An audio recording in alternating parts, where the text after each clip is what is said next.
اس طرح پاک کر دیا ہے جیسے پاک کرنے کا حق ہے۔ اب خود دل پہ ہاتھ رکھ کے بتاؤ ان پاکوں میں کوئی خطا کا دھبا ڈھونڈے تو اللہ اس پہ کتنا ناراض ہوگا۔ اس لیے میں نے آج نہیں بلکہ میں نے 5 سال قبل ایک جملہ امت کو دیا تھا، چاہتا کہ عالم اللہ نے میری اس جملے کو پذیرائی عطا فرمائی۔ آج جہاں جہاں نبی کی آل کے عاشق بیٹھے ہوتے ہیں وہ جملہ کہیں نہ کہیں سے گھوم پھر کر ادھر آئی جاتا ہے۔ میں نے کہا تھا اب بھی کہتا ہوں اوے جدھر نبی کی آل ہو وہاں خطا نہیں جاتی، اور جہاں خطا ہو وہاں محمد کی آل نہیں جاتی۔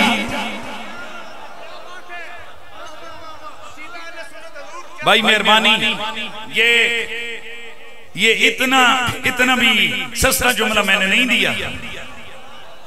میں پھر کہنے لگا ہوں اور نبی کی آل میں وہ ہستی جو میرے نبی کو سب سے زیادہ پیاری ہے، جسے میرا نبی جگر کا ٹکڑا کہے، جسے میرا نبی فرمائے فاطمہ جس سے تو راضی اس سے خدا راضی۔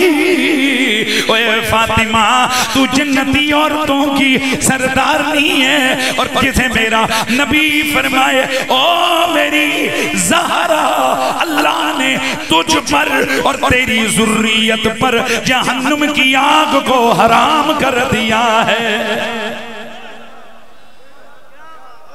تو پھر مجھے یہ جملہ دینا ہے بصیر پور والوں، نہ کسی کو گالی، نہ کسی پہ فتوہ، نہ کسی کو گولی، نہ کسی کو برا بلا۔ حنیف قریشی مرتے دم تک یہ کہتا رہے گا نبی کے گھر والے پاک ہیں، پاک ہیں، پاک ہیں، پاک ہیں۔ مخدوم پارسائے ختامہ تو پاک زہرا، ختامہ تو پاک زہرا۔ میں نے موضوع ادھر ادھر نہیں کیا، کوثر کے تحت معنی بیان کر کے میں اسی کے تحت بیان کر رہا ہوں۔ مخدوم پارسائے ختامہ تو پاک زہرا، ختامہ تو پاک زہرا، ختامہ تو پاک زہرا۔ جنت دی مالکائے ختامہ تو پاک زہرا، ختامہ تو پاک زہرا۔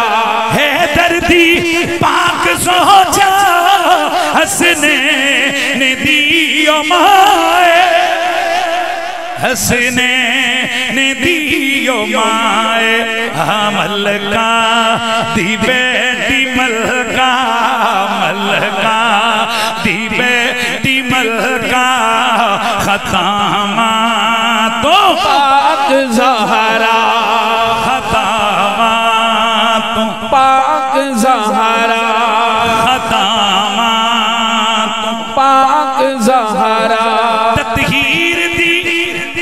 تطہیر دی آیت تو پڑھ لے، حدیث کساں بھی پڑھ لے، حدیث کساں بھی پڑھ لے، قرآن بھی گوائے، قرآن بھی گوائے، ختامہ تو پاک زہرا۔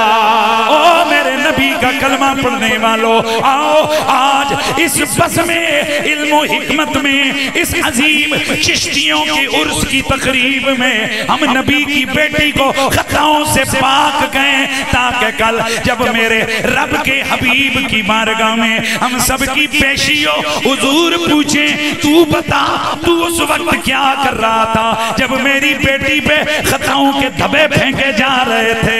ہم ہاتھ جوڑ کے عرض کر دیں آقا جی ہمارا ان سے کوئی تعلق نہیں تھا، اسی تے اوساں کہ جڑے چم چم کے کہتے سا ختامہ تو پاک زہرا، ختامہ تو پاک زہرا زہرا دے دشمنات لعنت خدا دی ہوندی لعنت خدا دی ہوندی آواز آئے لعنت خدا دی ہوندی فرمان مصطفیٰ فرمان مصطفیٰ خطامات تو پاک زہرا خطامات تو پاک زہرا اعطینا کل کوثر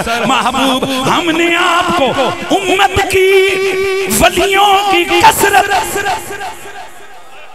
جی جی جی اور بھائی میرا اتنا لمبا سفر بھی ہے میں دن کو اسی قوت کے ساتھ 2.25 گھنٹے خطاب جہلم میں کر کے وہاں سے سیدھا یہ آپ کے پاس پہنچا ہوں تو انشاءاللہ آپ نے میرے سٹیمنا لوز نہیں دیکھا ہوگا اس کی وجہ یہ مجھے غالباً اندر کوئی بیٹھے کھانا کھا رہے تھے کوئی صاحب کہہ رہے تھے کہ بھئی آل بیت کی شان جب آپ بیان کرتے کوئی اور سا رنگ ہوتا ہے اے بندہ اندروں بولے تھے رنگ نظر آئی جاتا ہے اندروں بولو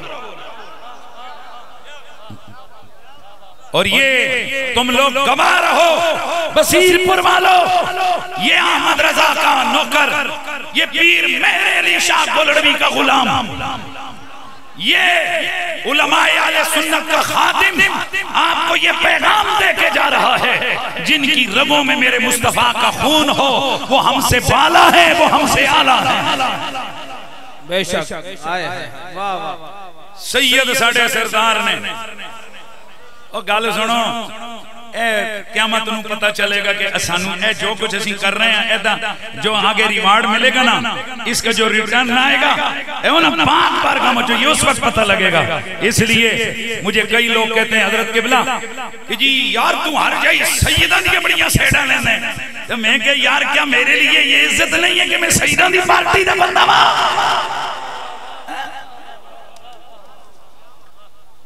حضرت شیخ القرآن رحمت اللہ تعالی علیہ مولانا عبدالغفور ہزاروی کا نام کون نہیں جانتا اتنا بڑا عالم اسلام کا عظیم مبلغ عظیم شیخ القرآن اپنے دور کا ایسا بندہ کہ علماء جس کے سامنے بات کرتے ہوئے 10 دفعہ سوچتے تھے حضرت غزالی زمان جیسا بندہ جن کی ادب اور احترام میں وہ کہتے کہ جب ہزاروی صاحب بولتے ہیں تو یوں لگتا ہے کہ قرآن کا نور لوگوں کے سینوں میں اتر رہا ہے سبحان اللہ کی آواز آتی رہے اتنا بڑا شیخ الحدیث اتنا بڑا شیخ القرآن پتہ ہے کیا کہتے کہتے ویلیو اے دعا کرو کل قیامت نو جدوں لوگوں نو بلایا جاوے تے کسے دے نام نہ آوے فلانا شیخ الحدیث آ جاوے فلانا پیر آ جاوے فلانا مفتی آوے تے جدوں ساڈی واری آوے تے اعلان ہوے او زارا پاک نے بچیاں دا مراسی آ جاوے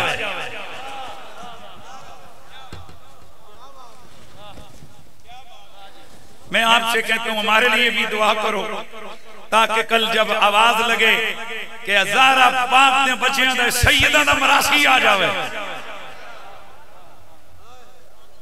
مراسیاں دا کام کیا ہوندہ ہے مالکان دے کسے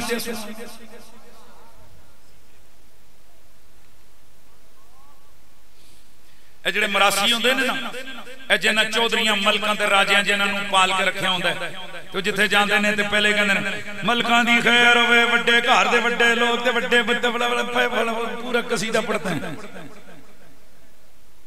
اور مجھے ایک مبلغ کی بات بڑی اچھی لگی اس نے کہا کہ اے جڑے ہوندے نے نا اے مراسیاں میں جو ایکو ہوندے نے جنہوں ساڑھی زبان چھے پٹھواری دے راہ کہندے نے تو جڑا راہ ہوندے نے تے او جدوں ملک چودری تے راجہ کسی بڑی محفل سے آوے تے پھر او دا شجرہ بیان کرتا ہے او خیر ہو جاوے ملک خان دے پتر دے فلانے دی فلان دے پیو دا پتر دے فلانے دا فلان دے فلان دا او پچھے کھڑ کے کسی بادشاہ دے نال جوڑ کے کہندے نے تے پھر او خوش ہو کے جڑا ملک ہوندا کڑ کے پیسے دیندا لے وی تو میرا شجرہ جا کے بادشاہاں نال ملایا تے اسی سیداں دے مراسیاں اسی اپنے مالکاں دا قصیدہ نہ سنا دئیے آئے ہائے ہائے واہ واہ واہ اسی اپنے مالکاں دا شجرہ نہ سنائیے آؤ آؤ ساڑھے مالکاں دا شجرہ اتنا عظیم ہے اصلوا ثابت و فروا فی السماء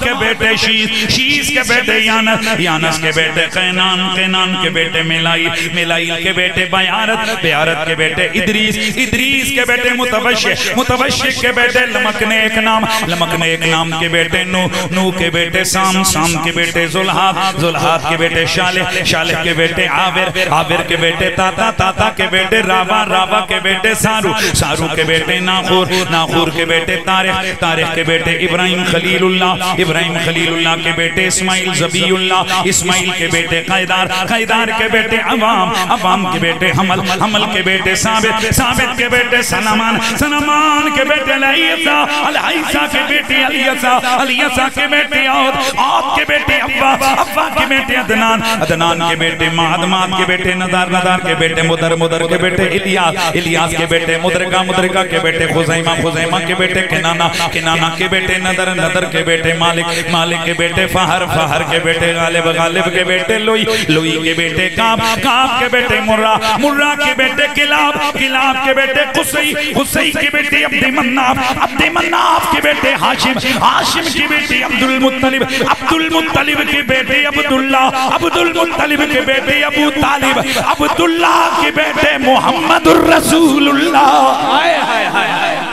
ابو طالب کے بیٹے مولا علی، محمد الرسول اللہ کی بیٹی فاطمہ الزہرا، نکاح ہوا آسمانوں کے اوپر،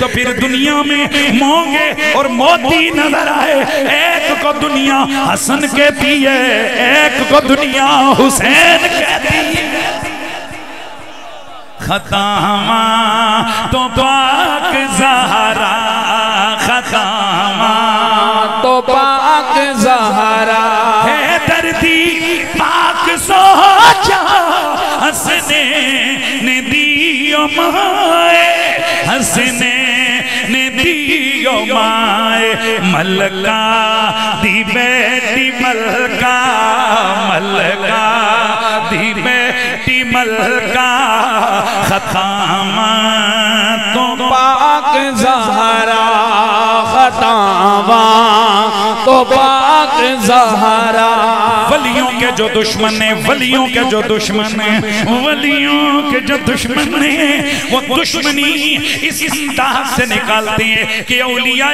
کرام کی کرامت پہ انگلیاں اٹھاتے ہیں۔ میں تھوڑا سا بس یہ ایک مسئلہ کر کے تو میں اجازت چاہتا ہوں، اگر آپ کہتے ہیں تو میں تقریر کو یہیں پہ ختم کر دیتا ہوں۔ اچھا آپ کا اگر ذوق ہے تو پھر میں جلدی جلدی آگے بڑھتا ہوں اس سے۔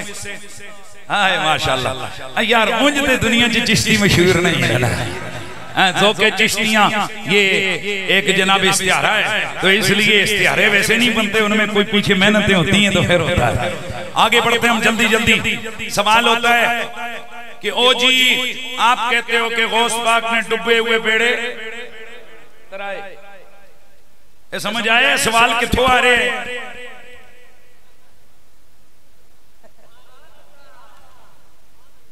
ہم گھر سے چلے تھے، میں ان کی دکانیں بند کر دوں گا، میں لاہور کا داتا کا مزار بند کر دوں گا، میں گولڑے والے کی جناب تالے لگوا دوں گا۔ وہ بند کرتے ہیں آپ وہ جیل بند ہو گئے۔ جسے سمجھ آ گئی ہے تو پھر آ گئی ہے اللہ کا۔ تمہاری جیسی کئی بلیاں آئیں، کھمبے نوچے مر گئیں، کھمبے اسی جگہ کھڑے ہیں جی، آئے ماشاءاللہ۔ لیکن بہرحال ہمارا یہ فرض بنتا ہے، تم انگلی اٹھاؤ ہم تمہیں جواب دیں گے، اگر ہمارے پاس جواب نہ ہوتے ہم تمہاری دہلیز تک نہ پہنچتے، ہم تمہارے دروازے پہ جا کے دھمسون نہ لمارتے، ہم تمہیں سامنے بیٹھ کے نہ للکارتے۔ رب کعبہ کی قسم ہے لوگوں، یہ سن سنا کے نہیں، پڑھ پڑھا کے یقین کامل سے کہتا ہوں، اللہ کا لاکھ لاکھ شکر ہے کہ مجھے اور آپ کو مسلک حق اہل سنت و جماعت عطا فرمایا ہے۔ ہمارے اساتذہ فرمایا کرتے ہیں کہ پتر ہر شے نمی ٹونڈو، کپڑے نویں چنگے، گڑیاں نویاں چنگیاں، انگوٹھیاں کڑیاں، نویاں چنگیاں ماشاءاللہ موبائل، نویں چنگے سپیکر، نئے اچھے گاڑیاں، نئی اچھی کپڑے، نئے اچھے اینکیں، نئی اچھی، پر بیٹا لوگوں کو بتاؤ عقیدہ پرانا ہی اچھا ہے۔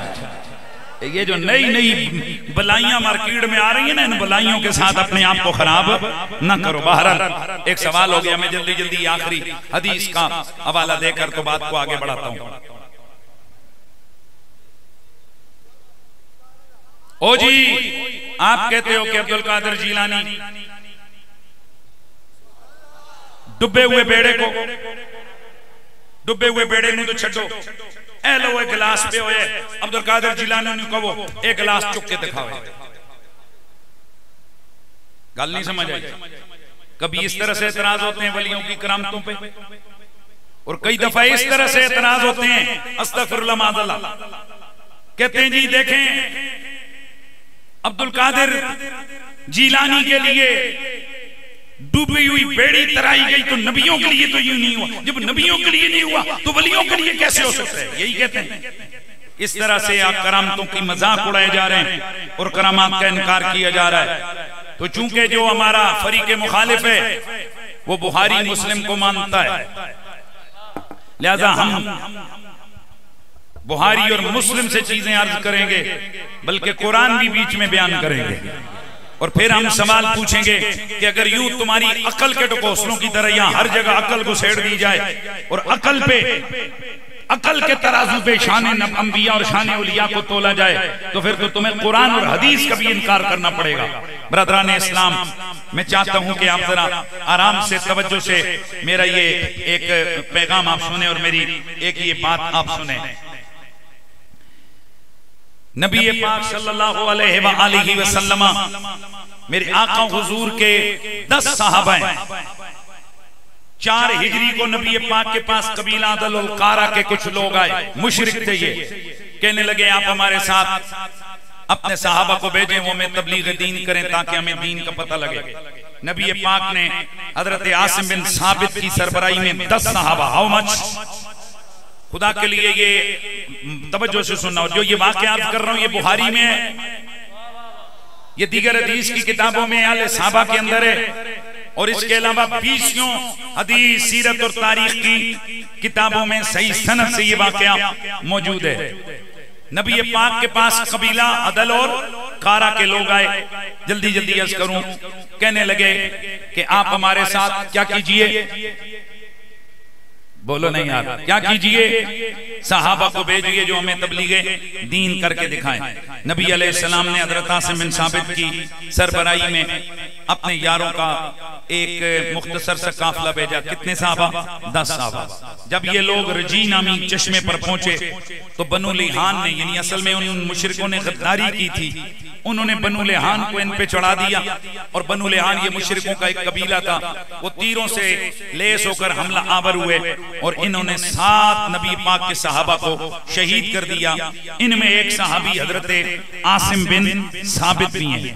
یہ حضرت عاصم بن ثابت وہ صحابی رسول ہیں کہ احد کی جنگ میں انہوں نے ایک مصافح نام کے کافر کو، مشرک کو قتل کیا تھا۔ اس پر اس کی ماں سلافہ بنت سعد نے یہ قسم کھائی تھی کہ میں عاصم بن ثابت کے سر کی کھوپڑی میں شراب پیوں گی۔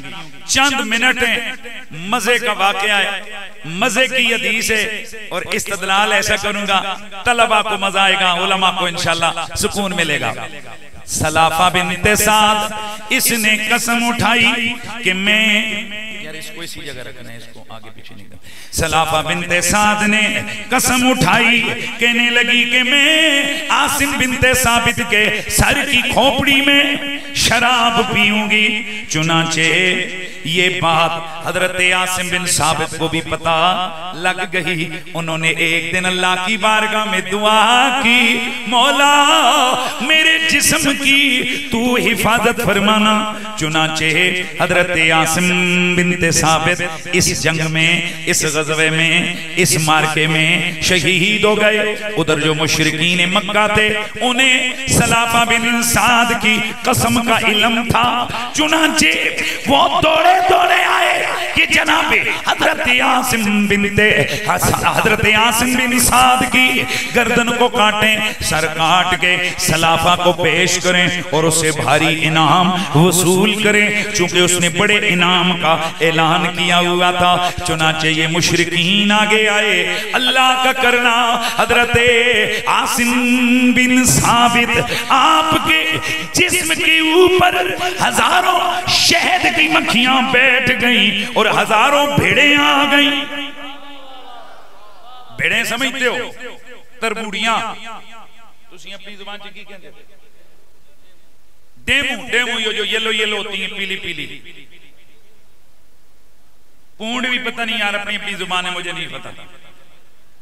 تربوڑی کہتے ہیں ہماری پٹواری میں، بھیڑ کہتے ہیں اردو میں، توجہ ہے۔ تو یہ وہ جو ڈیمو جن کا انہوں نے بتایا، وہ جو یلو قسم کی ہوتی ہیں، وہ ڈنگ مارتی ہیں، تو یہ ساری آ کر بیٹھ گئیں کس کے جسم پہ؟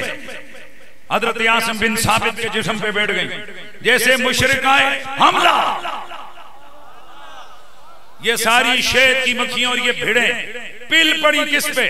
مشرکوں پہ۔ وہ بھاگ گئے، آپس میں مشورہ کیا یار سر بھی کاٹنا ہے، بڑا انعام لینا ہے، ان مکھیوں کا بھی کیا کریں؟ کہنے لگے ہاں سنو یہ رات کے اندھیرے میں ان کو نظر کچھ نہیں آتا، یہ دن کو ڈنگ مارتی ہیں، شام کا انتظار کرو، شام کا سر کاٹ کے سلافہ بنت سعد کو پیش کریں گے اور خوب انعام پائیں گے۔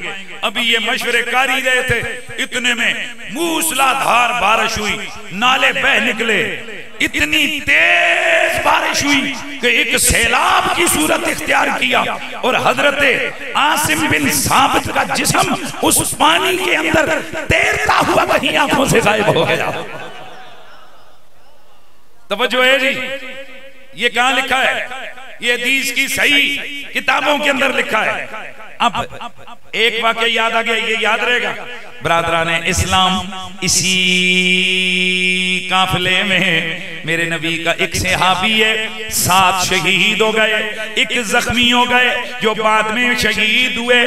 2 صحابہ حضرت خبیب اور حضرت زید بن دسنا، یہ دونوں گرفتار ہوئے، مشرکین نے انہیں گرفتار کیا، مکے میں جا کے بیچ دیا۔ حضرت خبیب اور حضرت زید بن دسنا نے بدر کی جنگ میں کئی مشرکوں کو قتل کیا تھا، چنانچہ ان کے رشتہ داروں نے انہیں خرید لیا کہ انہیں خرید کر ہم بدلے میں قتل کریں گے، لیکن چونکہ اوپر سے حرمت والا مہینہ آ گیا، چونکہ حرمت والے مہینے میں اہل عرب قتل و قتال نہیں کرتے تھے، چنانچہ انہوں نے حضرت زید بن دسنا اور حضرت خبیب کو قید کر لیا۔ بڑے مزے سے سننا ہے، قید کر لیا۔ قید کے دوران حضرت بخاری کے اندر روایت موجود ہے، حضرت خبیب قید کی عالم میں دشمنوں کی قید میں گئے، موسم بھی نہیں ہے۔ ایک عورت جو بعد میں صحابیہ بنی، وہ فرماتی ہیں رب کی قسم میں نے کھڑکی سے دیکھا تو خبیب کے ہاتھوں میں تازہ انگور کا گچھا تھا جسے وہ کھا رہے تھے۔ ایک کتھے لکھے ہویا بھائی، بخاری شریف میں لکھا ہے، صحابیہ کہتی ہیں میں نے کیا کیا، خبیب کو دیکھا کہ وہ کیا کر رہے ہیں، تازہ موٹے موٹے انگور کھا رہے ہیں، ایسے تازہ تر و تازہ انگور میں نے زندگی میں نہیں دیکھے تھے۔ اور پھر پتہ نہیں وہ آئے کہاں سے، وہ تو تھا ہی قید میں، لا کے کس نے دیے معلوم نہیں، لیکن یہ دنیا کے تھے نہیں، اس لیے کہ موسم ہی نہیں تھا انگوروں کا۔ سبحان اللہ کی آواز۔ فرماتی ہیں کہ مجھے سمجھ آ گئی کہ اللہ نے ان کو کیا کیا ہے، قید کے دوران ان کو خصوصی اپنی طرف سے عنایت کیا ہے، کیا؟ انگوروں کا گچھا۔ اب یہ جو حضرت خبیب ہیں، ان کی شہادت کا وقت آیا تو ان کو شہید کرنے سے پہلے دشمنوں نے پوچھا، سننا ہے بڑے توجہ سے جملہ، کہنے لگے کہ اے خبیب کیا آپ اس بات کو پسند کرتے ہیں کہ آپ کی جگہ محمد شہید ہو جاتے؟ حضرت خبیب تڑپ گئے۔ آپ نے فرمایا او اللہ کے بندو، اوے مشرکو، اور تم کیا کہتے ہو؟ تم یہ کہتے ہو کہ جناب میں حضور کو شہید ہوتا دیکھوں؟ رب کی قسم حضور کے پاؤں میں کانٹا چبھنا گوارا نہیں ہو کہ اس پر میری جان چلی جائے۔ اب دھیان میری طرف رکھیے گا، جملہ دینے لگا ہوں آپ کو مزہ آنے والا ہے۔ حضرت خبیب، توجہ رکھیے گا، کون؟ حضرت خبیب۔ حضرت خبیب رضی اللہ تعالیٰ عنہ ان کو لے کے گئے مقام تنعیم پر، ان کو قتل کرنے کے لیے۔ دھیان ہے سب کا، کس جگہ؟ مقام تنعیم پر انہیں قتل کرنے کے لیے لے گئے، انہیں شہید کرنے کے لیے لے گئے۔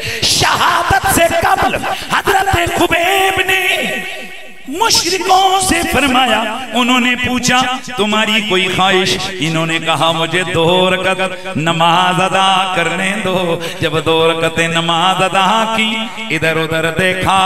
اب سنیے، حضرت خبیب منہ آسمان کی جانب کر کے کہنے لگے او میرے اللہ، ابھی ادھر کوئی بندہ موجود نہیں کہ جس کے ہاتھوں میں تیرے نبی کی خدمت میں سلام کا نذرانہ پیش کرتا۔ مولا تو ہی میری طرف سے اپنے محبوب پر سلام بھیج دے، ان تک میرا سلام پہنچا دے۔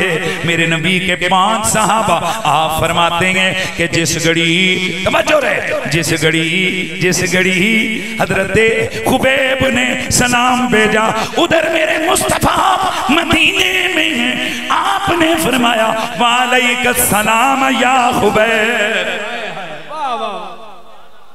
کیا فرمایا؟ بولو، بولیے بولیے، کیا فرمایا؟ وعلیک السلام یا خبیب، وعلیک السلام، وعلیک السلام۔ صحابہ کہتے ہیں ہم ادھر ادھر دیکھنے لگے۔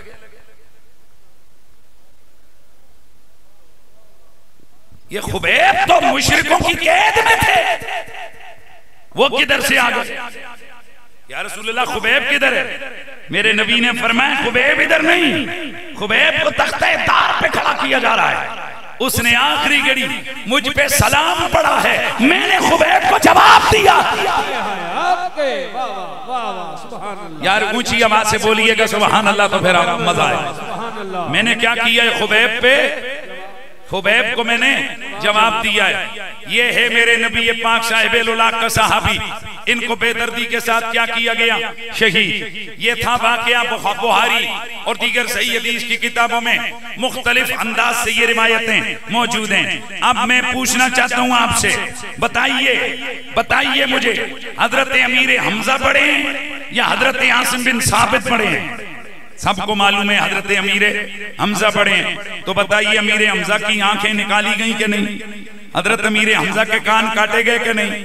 حضرت امیر حمزہ کا مسلح کیا گیا کہ نہیں؟ حضرت امیر حمزہ کا کلیجہ چبایا گیا کہ نہیں؟